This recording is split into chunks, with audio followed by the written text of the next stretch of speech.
이름으로 기도합니다. 아멘. 할렐루야. 우리 있을지어다 힘차게 창작권을 선포합시다. 시작. 있을지어다 그대로 되니라 하나님 보시기에 좋았더라. 있을지어다 그대로 되니라 하나님 보시기에 좋았더라. 있을지어다 그대로 되니라 하나님 보시기에 좋았더라. 아멘. 시작. 잘 됩니다. 시작.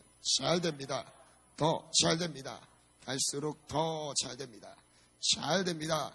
더 잘 됩니다. 갈수록 더 잘 됩니다. 잘 됩니다. 더 잘 됩니다.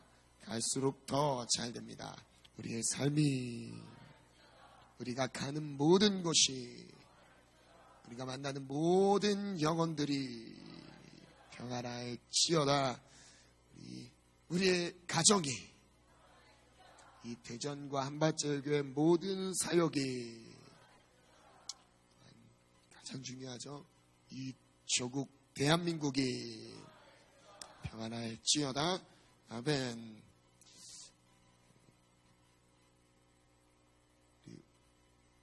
오랜만에 나오신 분, 옛 뱀을 갖고 오셨습니다.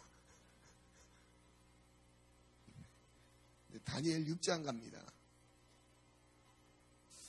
나라 민족을 위한 기도입니다. 다니엘 6장 1절부터 10절 말씀 가겠습니다.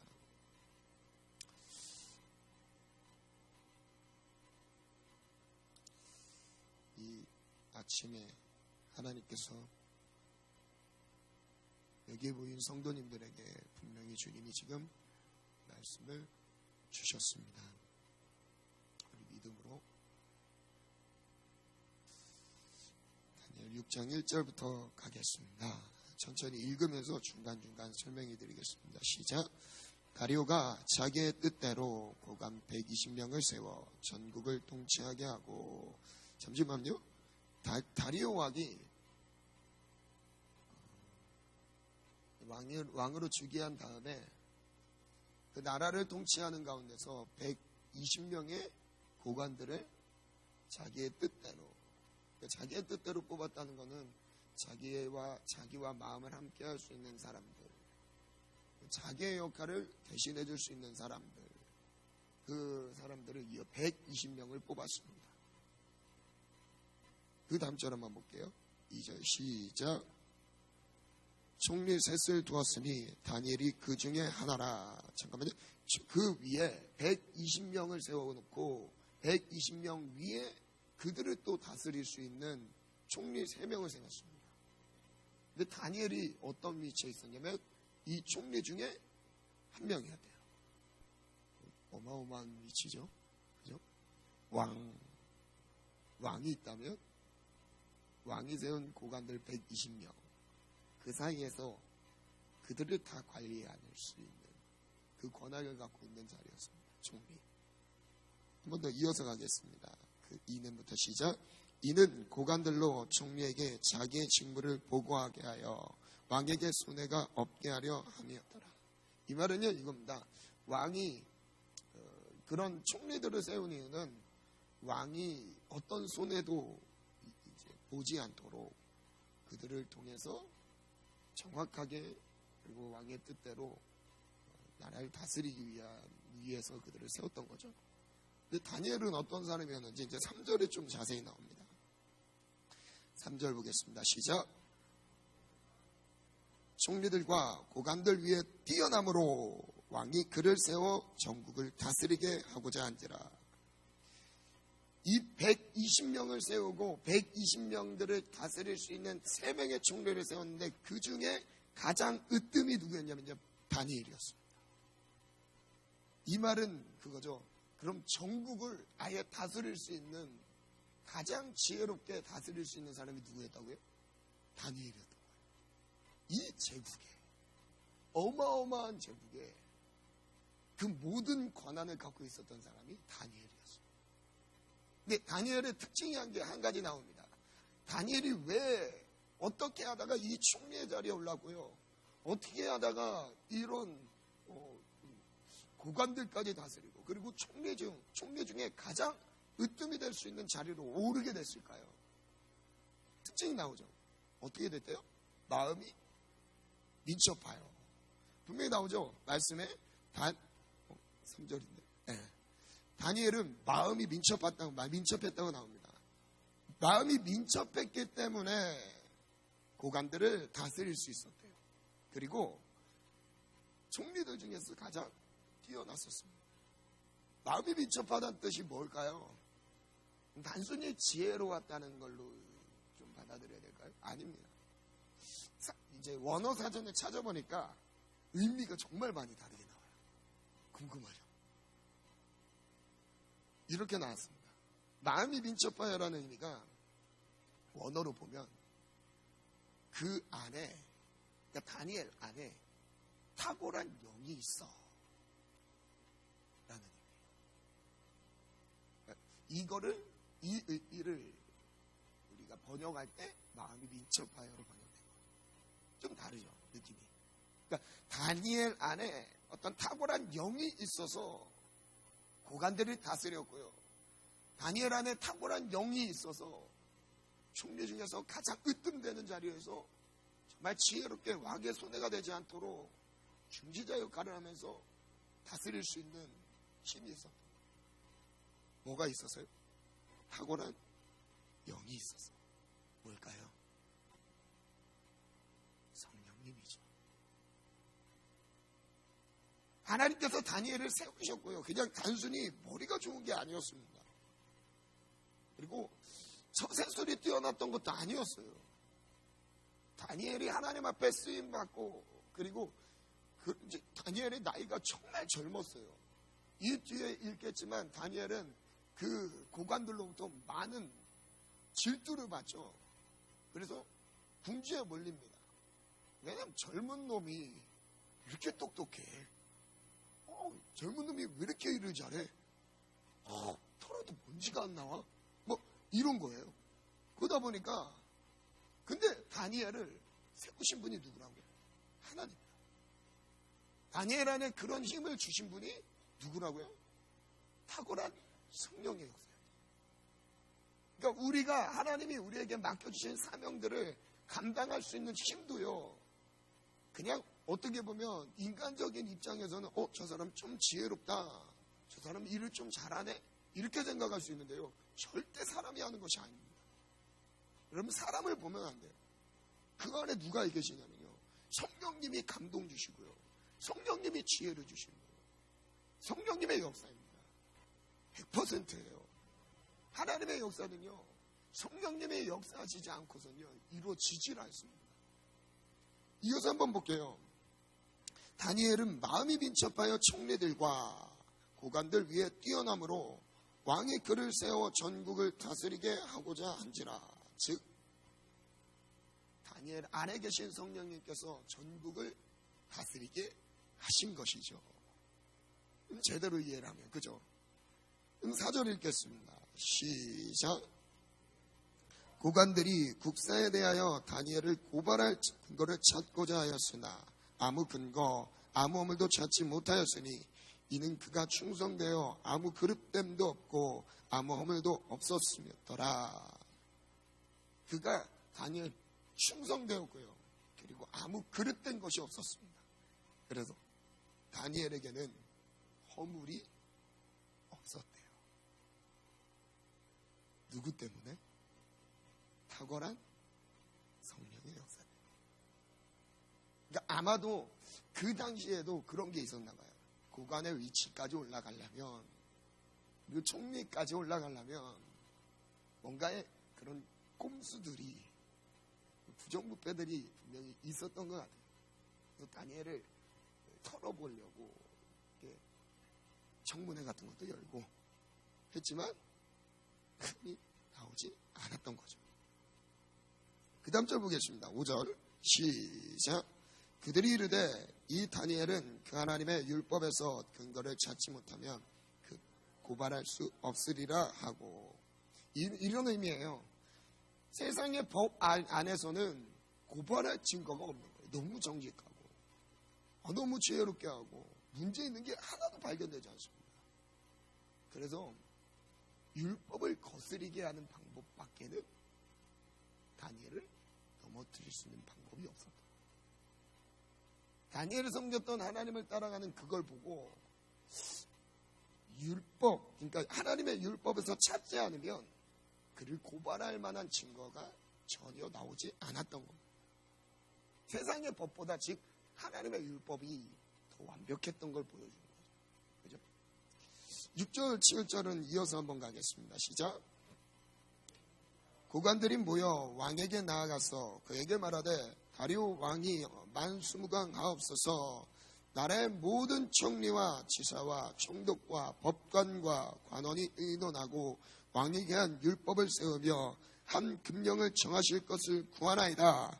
왕이여, 그것은 곧 이제부터 30일 동안에 누구든지 왕 외의 어떤 신에게나 사람에게 무엇을 구하면 사자굴에 던져넣기로 한 것이니이다. 지금 머리를 짠 거예요.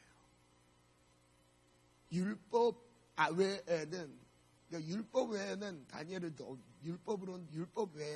다니엘을 뭔가 걸려 넘어뜨릴 수 있는 방법이 하나도 보이지 않으니까 이제 율법을 거스릴 만한, 그러니까 율법과 대치되는 상황을 만들어간 겁니다.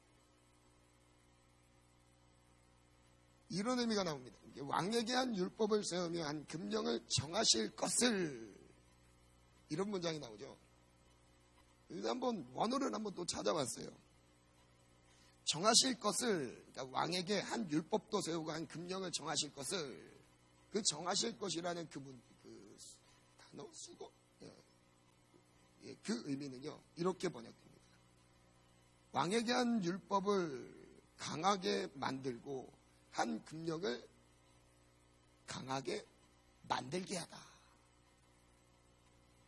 그러니까 한 금령을 그냥 세우는 정도가 아닙니다. 그 전에 있던 것보다 더 강하게 세우는 거죠.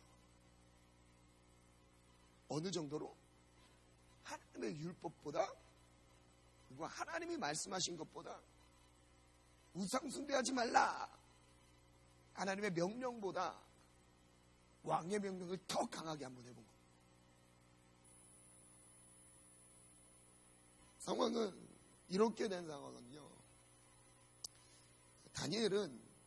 다니엘이 지금 처한 상황은 자기에게 이제 손해가 나타나지 않으면 주의 길을 갈 수 없는 상황이에요. 하나님 뜻대로 순종할 수 있는 상황이 된 것이에요. 그 상황을 한번 더 자세히 한번 보겠습니다. 8절 9절 한번 읽겠습니다. 시작. 그런즉 왕이여, 원하건대 금령을 세우시고 그 조서에 왕의 도장을 찍어 메대와 바사에 고치지 아니하는 규례를 따라 그것을 다시 고치지 못하게 하옵소서 하며, 이에 다윗 왕이 조서에 왕의 도장을 찍어 금령을 내니라. 여러분, 지금 이건요, 한편의 이야기로 지금 우리가 읽을 수 있지만요, 마귀 역사가 바로 이와 같아요. 그러니까 마귀 역사가 우리에게, 이제 우리가 평소 때는요, 하나님의 말씀대로 순종하면서 갈 수 있습니다. 무난하게 갈 수 있어요. 근데 마귀가 우리에게 접근해 오는 방에는요, 수준이 달라요. 마귀가 접근해 오는 방에는요, 하나님의 율법을 거스리게 하는 법으로 접근해 옵니다. 마치 다니엘이 지금 맞닥뜨리는 상황처럼 지금 주변의 사람들이 다니엘을 지금 궁지로 몰아가죠. 뭔가 문제를 찾아내려고 했지만 찾을 수가 없었어요. 세상의 법대로도 문제가 나오지 않았습니다. 그러자 어떻게 하죠? 다니엘이 하나님의 말씀을 어길 수밖에 없는 상황, 신앙이 있다는 걸 알고 어길 수밖에 없는 상황으로 몰아갑니다. 마귀가 우리의 상황을 그렇게 잘 알아요. 하나님의 말씀과 반대될 수밖에 없는 상황으로 몰아갑니다. 그래서 이때 필요한 자세가 있어요. 다니엘은 어떤 자세를 취하죠? 중요한 건 마지막 10절입니다. 10절 다 같이 읽겠습니다. 시작. 다니엘이 조서 왕의 도장이 찍힌 것을 알고도 자기 집에 돌아가서는 윗방에 올라가 예루살렘에 향한 창문을 열고 전에 하던 대로 하루 3번씩 무릎을 꿇고 기도하며 하나님께 감사하였더라. 지금 다니엘 주변에 있던 고관들이 누렸던 건 바로 이것이었습니다. 매일 하루에 3번씩 예루살렘을 향해서 기도하는 이 다니엘의 습관을 알고, 이건 다니엘이 포기하지 않을 만한, 다니엘에게 있어서 절대 포기하지 않을 만큼의 가치가 있던 것도 고관들이 알고 있었어요. 그래서 그거에 대해서 그것보다 더 높은 강한 세상의 법을 만들어 온 거죠. 비슷한 상황들이 우리에게 없을까요? 우리에게 비슷한 상황들이 충분히 많습니다. 수요 예배를 갈 것인지, 직장 생활에서 일의 노예가 되어 살고 있을 것인지, 금요철에 갈 것인지, 시험 공부하면서 앉아있을 것인지. 여러분, 이것도요, 우리의 믿음을 분명히 시험하고 있는 마귀역사예요. 어떻게 이렇게 단언할 수 있냐면요, 예배는 하나님의 뜻입니다. 공예배는 하나님이 선포한 거예요. 하나님이 모이라고 이미 선언한 모임입니다. 예배예요. 하나님을 만나는 거예요. 근데 세상이 그보다 더 강한 법을 가지고 와서 접근해 오는 거예요. 더 바쁘게 만드는 거예요. 다니엘과 상황은 다니엘이 사실 더 긴박하죠. 다니엘은 지금 목숨이 달려있는 거예요. 그러나 우리는 뭐가 달려있어요? 돈이 달려있습니다. 돈이 달려있어요. 돈 때문에 예수님을 저버린, 아니라고 말할 사람이 있나요? 직장에서 그렇게 솔선수범하고 빠지지 않고, 학교에서 성적 관리하면서, 학점 관리하면서, 이거 하나님 좋은 학점을 하니까 영광 돌리는 거 아닙니까? 생각하는 사람이 있죠. 다니엘이 그 당시에 잠깐 기도를 쉬면서 무리 없이 그 자리를 지키는 게 하나님의 뜻이라고 타협할 수 없었을까요? 한번 생각해 봅시다. 그 자리 하나님이 세우신 거라고 이야기하면서, 여기까지 하나님이 세우셨는데, 이 총리 중에 가장 인정받는 이 자리를 하나님이 허락하셨는데 여기서 내려가는 거 하나님의 뜻일까? 사단이 이렇게 타협하길 원해요. 그런데 절대 여기서 마음을 주지 않습니다. 그냥 전에 하던 대로 예루살렘을 향해서 창을 열고 하루 3번씩 기도합니다. 여러분, 그냥 이거는 다니엘의 습관만을 말하고 있는 게 아니에요. 이스라엘의 회복을 지금 다니엘은 꿈꾸고 있습니다. 사명이에요. 다니엘에게 있어서는 사명이에요. 하나님이 총리로 세우신 이유도 총리의 자리에서 많은 고관들을 정리하고 전국을 다스리게 하는 그 사명을요, 다니엘에게 주신 거죠. 왜요? 이스라엘의 회복을 위해서입니다. 이스라엘 회복을 위해서 지금 다니엘은 습관처럼 보이지만 단순히 습관이 아닙니다. 왜 예루살렘을 향해서 기도했겠어요? 다니엘이 왜 예루살렘을 향해서 기도했겠어요? 다니엘의 마음에 지금 포로 생활하고 있던 이스라엘 백성들에 대한 아픔입니다. 예루살렘 성전이 회복되고 다시 성전이 건축되면서 하나님과 교제했던, 하나님을 예배했던 그 자리를 사모하고 있는 거예요. 예루살렘 창문을 열고 예루살렘을 향해서 늘 기도했던 거예요. 자기의 목숨보다 더 중요했던 게 예루살렘의 회복이었어요. 자기가 지금 이것 때문에, 이 일 때문에 공격에 빠져서 사자굴에 던져지는 이 위험한 상황보다 더 긴급한 것이 다니엘에게 있어서는 예루살렘이 회복되는 것이었습니다. 그 회복되고자 하는 그 마음과 정신이요, 기도하게 됩니다.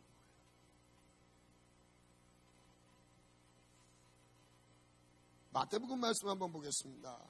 마태복음 10장 28절입니다. 마태복음 10장 28절 우리 한번 읽겠습니다. 시작.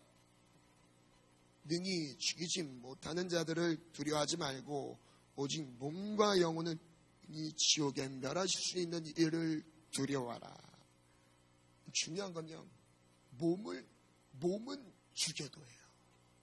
충분히 우리를 죽일 수 있다는 거죠. 충분히 우리가 하나님 말씀대로 따라 순종하며 가는 가운데서 충분히 우리의 몸을 죽일 수 있는 상황이 생긴다는 거예요. 여러분, 지금 구약에서도 많은 선지자들은 하죠. 야, 평안하다, 평안하다, 안전하다, 안전하다. 그때 하나님의 심판이 있을 거야. 나라를 빼앗길 만한 상황이 벌어질 거야. 지금 평안이 아닙니다. 그걸 선포하고 있는 거죠.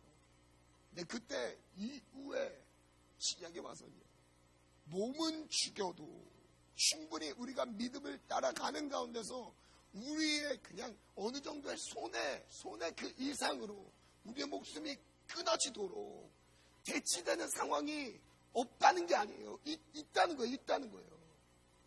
그래도 몸은 죽여도 몸을 죽이는 그들을 두려워할 게 아니라는 거죠. 마태복음 10장 16절 그 전절에 보면요, 이런 말씀이 있습니다. 다 같이 읽습니다. 시작. 보냄이 양을 이리 가운데로 보냄과 같도다. 그러므로 너희는 뱀같이 지혜롭고 비둘기같이 순결하라. 주님이 우리를 세상 가운데 보낸 상황을 비유적으로 말씀하신 겁니다. 주님이 우리를 세상에 보냈을 때 세상을 보낸 그 상황은요, 양을 이리 가운데 보낸 것 같아요. 뭐죠? 양이 이리 가운데 보냈다는 건 뭐죠? 위험한 상황인 거라고. 위험한 상황인 것을 말씀하고 계십니다.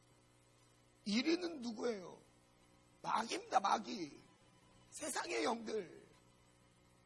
우린 양이 하나님이 기르시는 양, 목자의 음성만 따라 듣고 움직여야 될 양이에요. 목자의 보호가 없으면 이리로부터 살아남을 수 없는 사람들입니다. 근데 이 양을 이리 가운데 보낸 것 같아요. 그래서 뱀같이 지혜로우래요. 비둘기같이 순결하래요.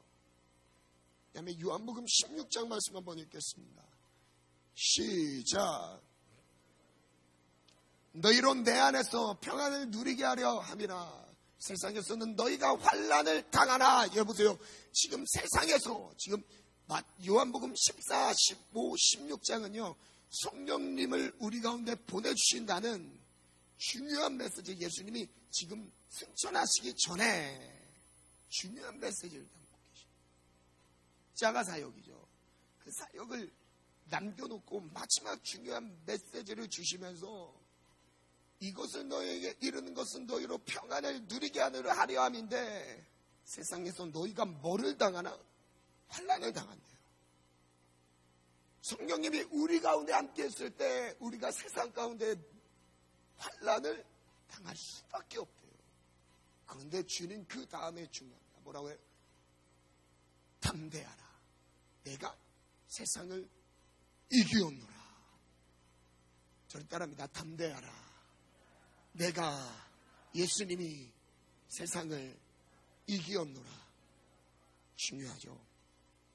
베드로전서 4장 말씀부터 쭉 한번 보겠습니다. 4장 한번 읽겠습니다.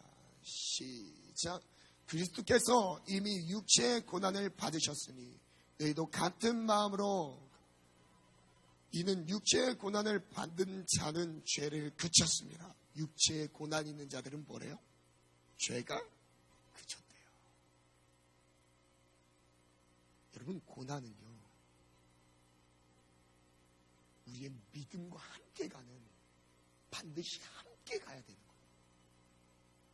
고난이 없으면요, 좀 반대로 말하면요, 거의 답니다. 100%라고 장담은 좀 못하겠지만 거의 대부분 죄 가운데 있어요. 고난이 없어요. 주님과 함께 육체의 고난을 즐기면서 그 고난 가운데 있는 자는 유익이 있는데 죄가 그쳤습니다. 우리가 형제를 사랑하는 마음이 언제 들어야 되나요? 나에게 잘해주는 사람은 누구든지 잘해줄 수 있습니다. 한소리 지인이 싸우지 말고, 나에게 잘해주는 사람은 누구나 잘해줄 수 있어요. 그죠? 누가 못해주겠어요. 근데 중요한 것은 나를 핍박하고 나의 원수가 된 사람들에 대한 마음의 태도. 나에게 육체적인 고난까지 주는 사람이라면 더 말할 것도 없죠. 고난받는 자들은 뭐래요? 죄가 그쳤습니다. 5절까지 쭉 읽겠습니다. 시작. 그 후로는 다시 사람의 정욕을 따르지 않고, 잘 보세요. 그 고난이 있을 때는 다시는 정욕을 따르지 않는데요. 어떤 고난일까요? 예수 그리스도의 십자가의 고난. 그 고난을 따라가는 자입니다. 더 이어서 가겠습니다. 시작. 하나님의 뜻을 따라 육체의 남은 때를 살게 하려 함이라. 하나님의 뜻을 따라서 하나님이 허락해 주신 그 기회 안에서 하나님의 뜻을 따라 순종하며 살아가는 것. 3절 있습니다. 시작. 정욕과 술 취함과 방탕과 향락과 무법한 우상 숭배를 하여 이방인의 뜻을 따라 행한 것은 지나간 때로 족하니라. 전에 했던, 그 전 3절. 그 전에는 우리가 그리스도를 위한 고난으로 사도 바울도 이 고백을 하죠. 예수 그리스도를 향한 내 육체 그리스도를 향한 고난으로 채웠다, 이 고백을 합니다. 근데 그 고난으로 채우기 전에 내가 주님을 모를 때입니다. 십자가의 길이 뭔지, 하나님 우리에게 원하시는 뜻이 뭔지, 믿음의 길이 어떻게 가야 되는 건지 모를 때예요. 그냥 마냥 예수 믿으면 잘 되는지 이런 것으로만 착각하고 있을 때는 사실 그 길은 모릅니다. 근데 그 길을 들어서 한 다음부터는요, 음란함과 정욕과 술 취함과 방탕과 향락과 무법한 우상 숭배를 끊어버린대요. 이제 지나간 때로 족하대요. 그 대신 뭐를 채웠대요? 그리스도를 위한 고난으로 채웠어요. 여러분, 그런 죄 가운데 매여 있는 사람은요, 고난을 받지 못해요. 받지 않습니다. 고통과 고난은 다르기 때문에, 죄 때문에 받는 그런 고통스러운 상황을 말씀드리는 건 아닙니다. 예수님 때문에 받고 있는 고난의 자리예요. 여러분, 예수님 때문에 고난 받고 계십니까? 그럼 여러분 죄를 이긴 것이에요. 근데 고난 받는 자리를 피하고 계십니까? 잠시 육체의 피곤함 때문에, 인간관계 때문에, 여러분 여러 조건과 환경들 때문에 주님과의 관계를 포기하십니까? 아니면 만약에 그 관계를 유지하기 위해서 고난도 기꺼이 받아들이며 기쁨으로 그것을 이겨나가고 계십니까? 죄를 이기고 못 이기고의 차이로 드러날 것입니다. 그 다음 읽겠습니다. 4절 시작. 그들과 함께 그런 극한 방탕에 다름지 아니하는 것을 그들이 이상히 여겨 비방하나. 그래서 세상이 우리를 비방하네. 그들과 같은 길을 가지 않게 돼. 5절 읽겠습니다. 시작. 구하리라. 12절부터 가겠습니다. 시작. 4장 12절부터 시작. 사랑하는 자들아, 너희를 연단하려고 오는 불시험을 이상한 일 당하는 것 같이 여기지 말고. 무슨 시험이 온대요? 불시험이 온대요. 불로 연단하여, 불로 연단하는 시험이 온답니다. 근데 이것을 이상하게 생각하지 말래요.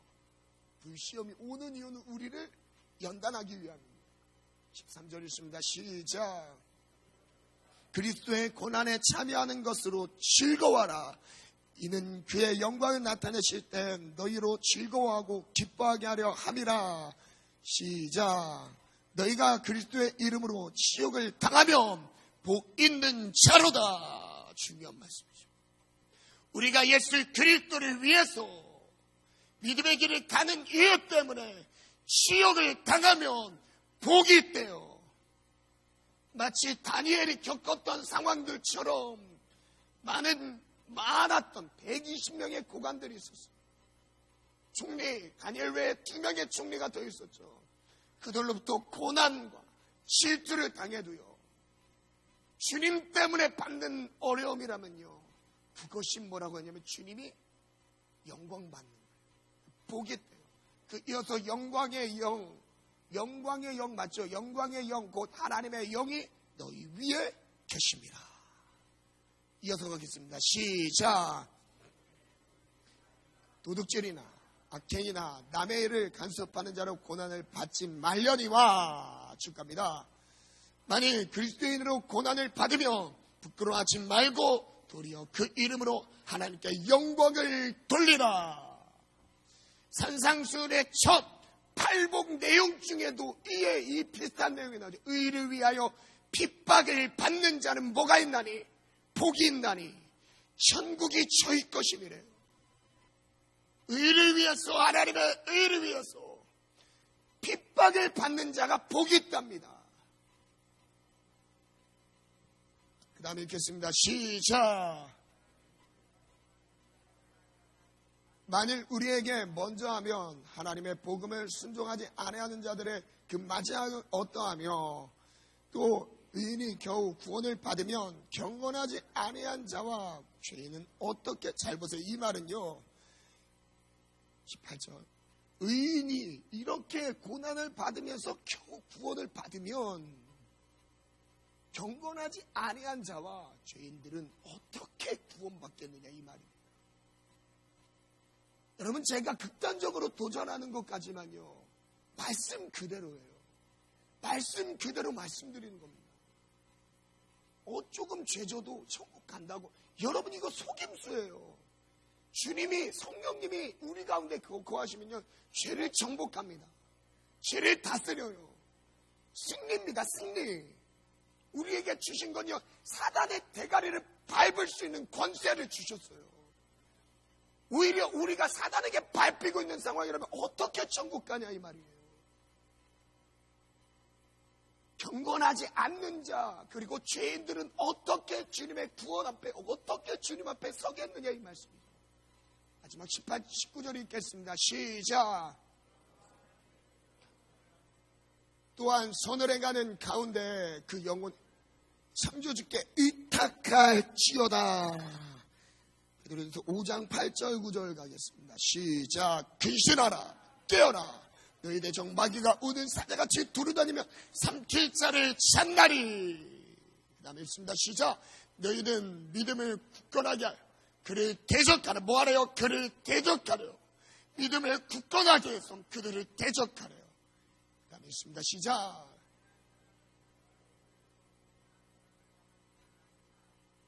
우리 믿음의 선배들과 같은 믿음의 길을 가는 사람 역시 동일한 고난을 받았다고 합니다.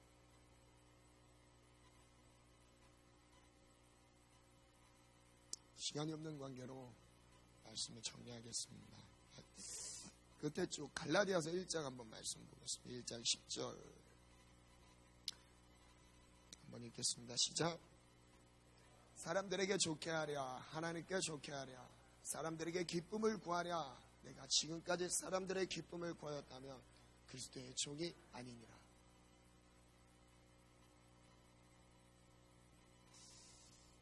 여러분, 사람들에게 기쁨을 구하십니까? 사람들의 눈치를 보면요 하나님의 눈치를 보지 않습니다. 중요한 게요, 사람의 눈치를 보든지 하나님의 눈치를 보든지 고개 들어 주는 거지. 그래서 시편 말씀 146편 3절에서 5절 마지막 보고요 우리 합심해서 한번 기도하겠습니다. 한번 읽겠습니다. 시작. 귀인들을 의지하지 말며 도울 힘이 없는 인생도 저를 따라합니다. 귀인들을 의지하지 말라. 도울 힘이 없는 어떤 인생도 의지하지 말라. 그 다음 무슨 말씀이 나올까요? 기대되시죠? 보겠습니다. 시작. 끊어지면 그로 돌아가서 그날에 그의 생각이 소멸하리라. 마지막. 야곱의 하나님을 자기 도움으로 삼으며 너와 자기 하나님에게 자기의 소망을 두는 자는 복이 있도다. 신학교 때였습니다. 신학교 때 이제 동기들 그리고 선배들 이제 사역을 막 시작했었죠. 그때 저도 이제 사역을 하고 싶어서, 너무 하고 싶었어요. 이거 막 너무 하고 싶고 저도 이제 막 배우고 싶어서 이제 부모님께 다 말씀드리고 마음을 딱 정했습니다. 저도 집을 떠나겠습니다. 마음을 딱 정하고 이제 며칠 전에 이제 말씀드리고 집을 떠나려고 이제 준비하고 있었죠. 근데 새벽 예배 때 기도하고 있는데 하나님이 이 말씀을 주시고, 어떤 도울 힘이 없는 인생을 의지하지 말라. 죽으면 그냥 흙으로 돌아갈 겁니다. 뭐 어떤 영향력 있는 목사님들을 제가 사실 찾아다니려고 했어요. 저한테 이제 수업보다도 대전에 누가 오신다 이제 찾아가서 막 부흥에 참석하고 저도 등록 주시옵소서 막 이랬거든요. 그래서 나도 이제 한번 쓰임 받고 싶다 그런 욕심 막 생기더라고요. 그때 하나님이 저를 딱 멈추게 하셨어요. 멈추게 하셨던 말씀이 이 말씀이었어요. 하나님의 일이라고 했지만, 하나님의 사역을 준비하라고 했지만 그 안에는 사람을 따라가려고 하는 욕심이 있어요. 영적인 지도자라는 핑계를 대면서 뭔가 사람을 의지하려고 하는 내 마음에 하나님보다 사람을 의지하려고 하는 그런 마음이 있었습니다. 저의 발걸음을 멈추게 하셨고요. 이 말씀 붙잡고 그냥 기도하게 하셨어요. 그리고 기도나 해. 기도나 해. 지금 주신 감동은 그거였습니다. 그래서 몇 년 더 아버지 목회 하시는 곳에서 나가서 기도로 준비하는 시간을 계속 가졌었죠. 지금 고개 들어 주를 맞이 찬양 하나님께 올려드리면서 오늘 말씀 한번 생각했으면 좋겠어요. 다니엘이 여러분 마음이 민첩했습니다. 민첩했던 이유는요, 하나님께서 다니엘 안에 탁월한 영을 부어주셨던 거고요. 그 탁월한 영 때문에 감당하는 모든 일들이었습니다. 다니엘이 하는 것 같았지만 다니엘이 한 것이 하나도 아니었어요. 누가 하게 하셨냐면 하나님께 하게 하셨다. 하나님께서 감당하게 하신 그 과정도 하나님이 기뻐하시는 과정들로 만들어주시죠. 상황들은 점점 더 긴박하게 돌아갈 수 있습니다.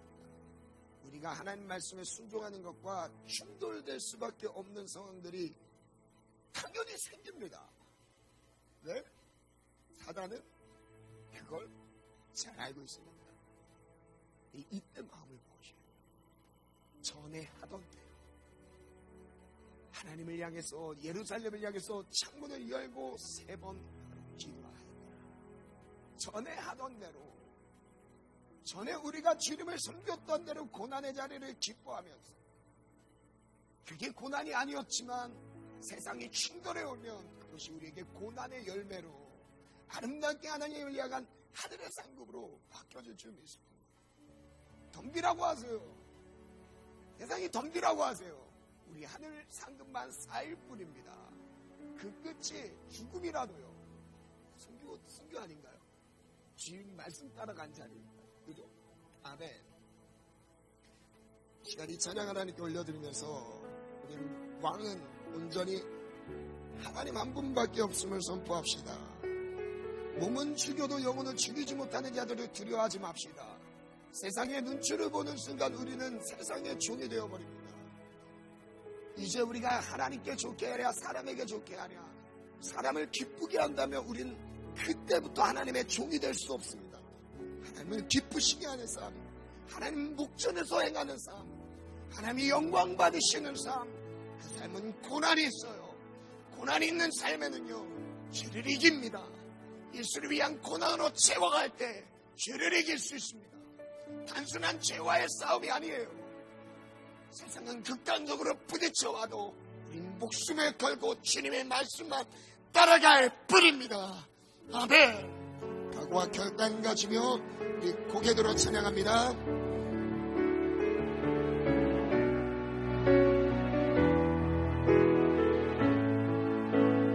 그 집 떠줄까요?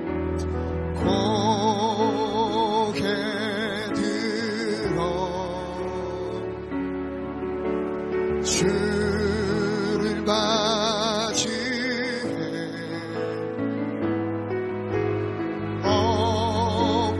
엎드리어 경배하며 찬양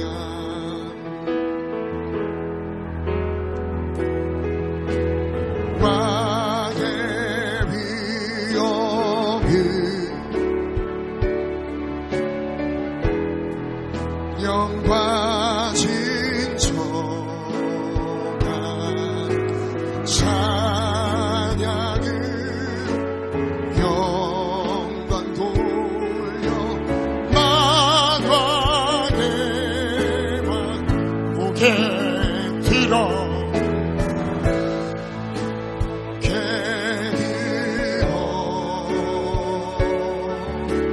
주를 맞이해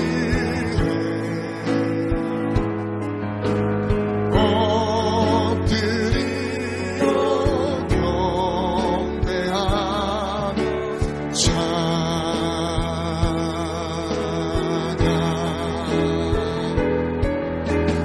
왕의 위엄이 신령과 진정한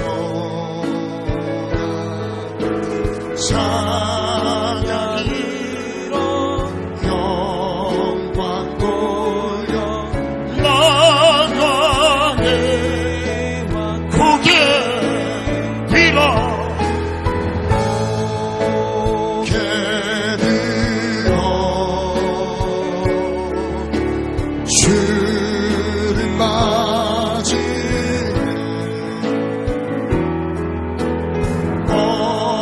엎드려 경배하며 찬양